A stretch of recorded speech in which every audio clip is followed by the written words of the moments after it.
Bhagavad Gita is a book of mankind's collected experience of and answers to life's most basic questions. Who I am, from where do I come, what is my purpose and destiny, and most practically, how do I find happiness? These podcasts originate in the lectures of Neil Bhatt, a disciple of Swami Chinmayananda. They are presented here in 20 to 30-minute segments, each covering 3 of the Gita's 701 verses. Welcome to Gita Wisdom for Daily Living. We had been discussing chapter 4, Gnana Karma Sannyasa Yoga. Yoga of renunciation of action in knowledge. So far, we have seen that chapter 2 defined what yoga is, and then told Arjuna that yogastha kuru karmani. You perform actions rooted in yoga. And then Bhagavan defined what yoga is. Samatvam yoga uchyate. Equanimity is yoga. That was the simple but very powerful definition Bhagavan gives it. Samatvam yoga uchyate. Equanimity of mind is yoga. If your mind is balanced in all situations, whether conducive or unconducive, Bhagavan said that's yoga. But then how do I translate that into my daily life? So Bhagavan said, yoga karmasu kaushalam. Dexterity in your actions is yoga. If you are performing action without any anxiety, then obviously there will be effective actions. And if this anxiety about the fruits of actions is not there, then your actions will be effective. And Bhagavan said that's the sign of you being established in yoga. Then Bhagavan dedicated chapter 3 for defining Karma Yoga. So we have seen in chapter 3 what Karma Yoga is. Karmas are binding because they are bound by the law of causation. It is bound by the law of cause and effect. That if I perform an action, that will be the cause, and there will be effect, which will be a reaction from the world. And I'll be bound by that reaction. How do I mitigate that causation is Karma Yoga. So chapter 3, Bhagavan dedicated to define what Karma Yoga is. And in a simple term in verse 9, he said, Yagnarthat karmano anyatra loko ayam karma bandhanaha. Any action which is not performed for yagna is binding in this world.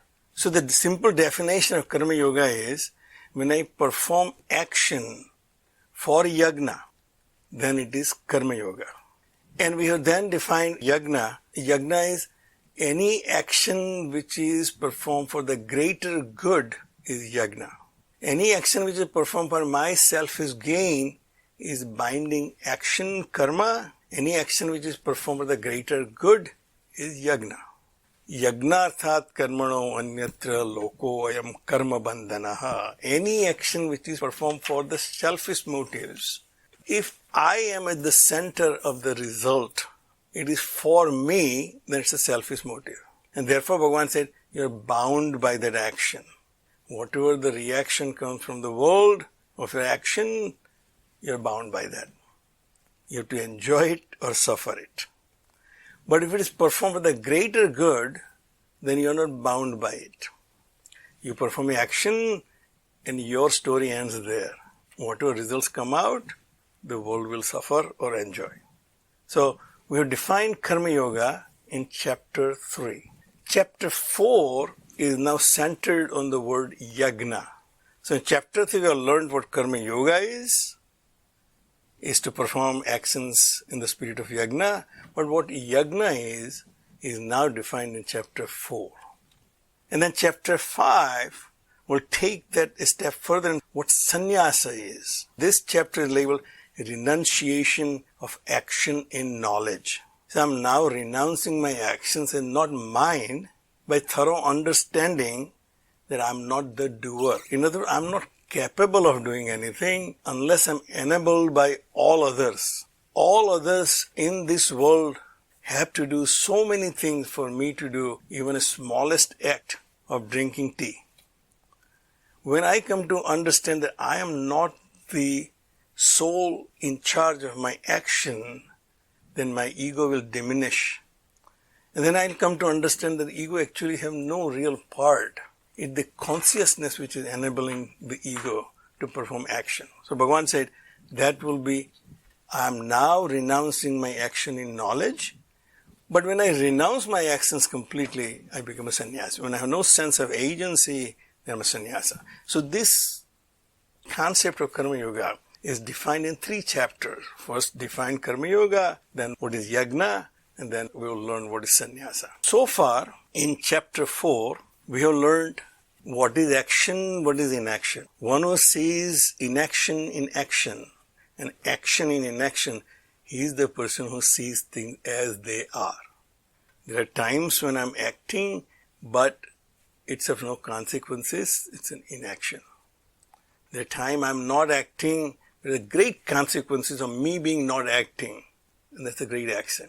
We have seen last time that Mitch McConnell not bringing whatever legislation on the floor is inaction, but it's the greatest action he performed by not doing anything. So similarly, there are times we don't do anything. If we don't perform our duty, it's an inaction, but that's a great action performed by us, which will have the consequences. So we'll learn what is inaction and action. The one who sees through inaction and action, he knows what actions are. And then we have seen the characteristics of a sage. We have seen similar characteristics in chapter 2 in Sthita Prajna Lakshana. The last section of chapter 2 defined what a man of perfect wisdom is. So the last verse we have seen, Yadrucha labha santushtaha dvandvatitaha vimatsaraha samaha siddhav asiddhav cha krutvapi na nibadhyate. Who does not get bound by the action? A man of perfect wisdom. What is perfect wisdom? What is action and what is inaction? One who has learned this art of action, such a person, krutvapi na nibadhyate. From our perspective, he is acting feverishly. Swami Chinmayananda was the most dynamic person I knew. He was acting all the time, but none of his actions ever bound him. Because samasiddhi asiddhav cha. Same in success and failure. You take a project and you have great goals. Sometimes you succeed and sometimes you don't. But if you don't take the success and failure to your heart, then you are a yogi. But therefore, those actions do not bind you. Yadrucha labha santushtaha. He is happy with whatever comes naturally. I perform my actions, that's my right. What comes to me, I accept as prasada. I do not question why me and why not me. I perform action, I am not getting result, other people are not doing anything but getting all the credits. But once in one who does not think in those terms, he is happy with yadrucha labha santushta. He gets whatever without any anxiety. He is happy with that. Dvandvatitaha, he is beyond the pairs of opposites. In other words, he is not affected by the pairs of opposites. Pairs of opposites are very much in this world. There are days which are cold and there are days which will be very hot. But if I know how to deal with both of them, then I am a happy person. Vimatsaraha, he is free of envy. How do I compare myself whether I am successful or not? By comparing myself to others. If I see others are not as successful as I am, then I consider myself successful. But I think I'm not as successful as others, then I consider myself a failure. That's how we judge ourselves. Our gauge is not inside, our gauge is outside. Am I tall or short? I don't judge by my own height. I judge by others' height. Other people are taller than me, therefore I'm short. Other people are shorter than me, then I'm tall. That yardstick, when we change who I am, Bhagavan said, Vimatsara, there is no envy. Everybody is who that person is. Such a person, samasiddhav asiddhav, krutvapi na nibadhyate. He does not get bound. So we have seen the definition of perfect person. And the verse 23 really ties all that together in half a line what a person of perfect wisdom is. Gata sangasya, whose attachment is gone. Devoid of attachment. That's the first quality of a sage, that he has no attachment to anything. He lives in the present environment. In India, in Egypt, in Iran, wherever I find myself, I find myself comfortable. Bhagavan said that's because no attachment. Gata sangasi, devoid of attachment. In any situation, if I feel comfortable, that means devoid of attachment. Muktasya. This liberation only comes if I have no attachment. One with no attachment is always free. We are bound by our own attachments. The bondage which I feel in this world is my own creation. I myself decided that I am attached to my family, my children, my profession, my possessions. I am bound by them. I feel myself incomplete without them. I have bound myself, and only I have the capability to liberate myself. When I liberate myself from these attachments, I avoid these attachments, muktasya, he becomes mukta, liberated. But this is only possible if a jnana avasthita chetasaha, whose mind, whose chetana, whose chitta is established in knowledge. Knowledge about who I am and who I am not. If I know my true self, that I am not this body, mind and intellect, the limited being. This body, mind, intellect are my equipment, but I am something other than this. All the attachments of the body, all the likes and dislikes of the body, of the mind, of the intellect, belong to them only and not to me, the self. Jnana avasthita chetasaha. Such a person will be devoid of attachment. Because he is devoid of attachment, he will be liberated. So what is important is the knowledge. Knowledge about your own self. So I may get this glimpse of my true self in meditation, but it's not going to last forever.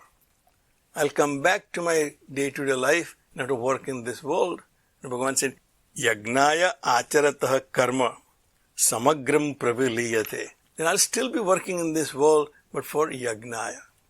Going back to the verse in chapter 3, Yagnathat karmano anyatra lokoyam karma bandhana. Now that I have no attachment, I will be working but only for the yagna, for the purpose of helping the community, helping the society, helping everyone around me. That's yagna. All his karma will be dissolved. In other words, there is no after effect, there is no rebound effect, there is no cause and effect relationship to his actions. He is not performing for himself. The next verse defines what yagna is. Brahma Arpanam Brahma Havihi, Brahma Agnau Brahmana Hutam, Brahmaev Ten Gantavyam, Brahma Karma Samadhina. We have seen that everything in this world, if it is manifestation of the same entity, the Brahman, then obviously you and I cannot be any different from Brahman himself, itself, herself. Brahman is the reality. Everything else is just a projection on the Brahman. I cannot be different from my own Lord, because if the God created this universe out of his own self, there is nothing in the universe which is other than Bhagavan, God, Ishvara, Brahman. Therefore, he says, any action that liberated sage of perfect wisdom performs, he sees that it's happening in the Brahman by the Brahman, in the self by the self. Very famous metaphor of yagna used here to explain yagna. In the Vedic time, the yagna was very central ritual. So in that central ritual, you have fire invoked, a deity is invoked, and something is offered to the deity through that fire, in the fire, by the devotee. So Brahma Arpanam, Brahman is the instrument of offering, the ladle which is used in the yagna to pour the ghee. The ladle itself is nothing but Brahman alone. It is the manifestation of the same reality. So Brahma Arpanam, the means to act is Brahman. In my case, the means to act is my body, my organs of actions. They are nothing but the manifestation or the representation of Brahman only. Brahma Havihi, what I am offering in that fire, what I am offering is my efforts, performing actions. That's only enabled by Brahman only. So Brahma Havihi, the instrument is Brahman, what is offered is also Brahman. Brahma Agnau, in the fire of Brahman. So in my case, the body which enables me to act in this world is expression of Brahman. My efforts to act in this world is also Brahman. The field of action in which I am putting my efforts is also Brahman. Brahmaev Ten Gantavyam. My efforts in this world are going to Brahman only. Very commonly people say Krishna Arpanam. Everything is offered to Krishna. Brahma Arpanam. Everything I do is offered to Brahman. The means is Brahman, the actor is Brahman, and the deity is Brahman too. Brahmaev Ten, it is going to Brahman alone, no matter who I offer to. When I put my efforts in my profession, for my society, for my family, all those are going to the same entity, Brahman. Brahma Karma Samadhina. And the person who is absorbed in the action, my ego, which says, I am the actor, I am putting all these efforts. He said, that also is nothing but Brahman alone. There is nothing other than Brahman. It is like my dream. If I am working very hard in my dream to hunt a lion, the hunter and the hunted both are nothing but me, my own thoughts. In this world I am putting efforts. I think I am putting the efforts and the world is reacting. The world is also Brahman. I am also Brahman. My efforts are Brahman. Other than Brahman, nothing exists, Bhagavan said. So, yajna is defined. Everything you do is yajna. You don't have to have a particular ritual to perform yajna. Whatever you do is yajna. The next few verses define various ways you can perform yajna. So the next verse says, Devam eva apare yagnam yoginah pariupasate. Some yogis perform deva yagna. The techniques are now defined. So one is a deva yagna, you're offering to devas. Obviously there's a traditional definition of deva, there's a god and then all other devas. But the definition which we have seen in our discussion is the deva is my sense perception. Div, to illuminate. That which illuminates my world is a deva. In my own self, there are 5 devas, my 5 sense organs of perception. Those organs illuminate my world. My world of sight is there because I can see. My world of my sound is there because I can hear. My world of touch is there because I feel touch. Of taste and smell, all these 5 senses create my world. Video is better than audio. Audio is only 1 sense perception. Video is 2 sense perception. You hear and also see. The Bhagavan said, some yogis offer all those sense perceptions to devas. They see that objects are offering themselves to the devas of myself. And he sees that the same Brahman as the world is offering itself to the devas, which is nothing but Brahman, my own perception. He constantly sees this oneness in that activity, and that's called Deva Yagna. He is acting in this world, but seeing the activity happening between the devas and me and the world of objects outside, which is nothing but the expression of the same reality. Brahma Agnau apare yagnam yagne neva upajuhvati.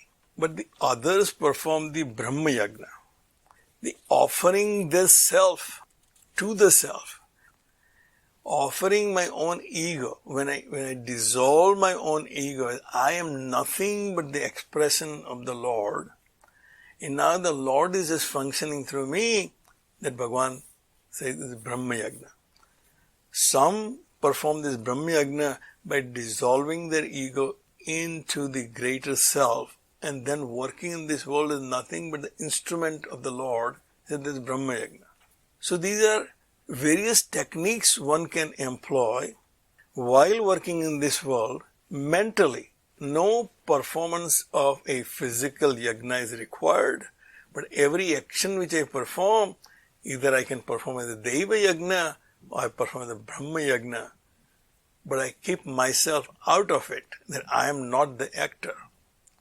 Actions are happening in the Brahman, by the Brahman, through Brahman. With that, we'll stop right here. If you find this podcast helpful, please support it by donating any amount by going to the episode's website at neilbhatt.podbean.com or at chinmayarichmond.org. Thank you. Om Sarve Bhavantu Sukhina Sarve Santu Niramayaha Sarve Bhadrani Pashyantu Ma Kaschid Dukkha Bhag Bhave. Om Shantihi Shantihi Shantihi. Harihi Om. Shri Gurubhyo Namaha. Harihi Om.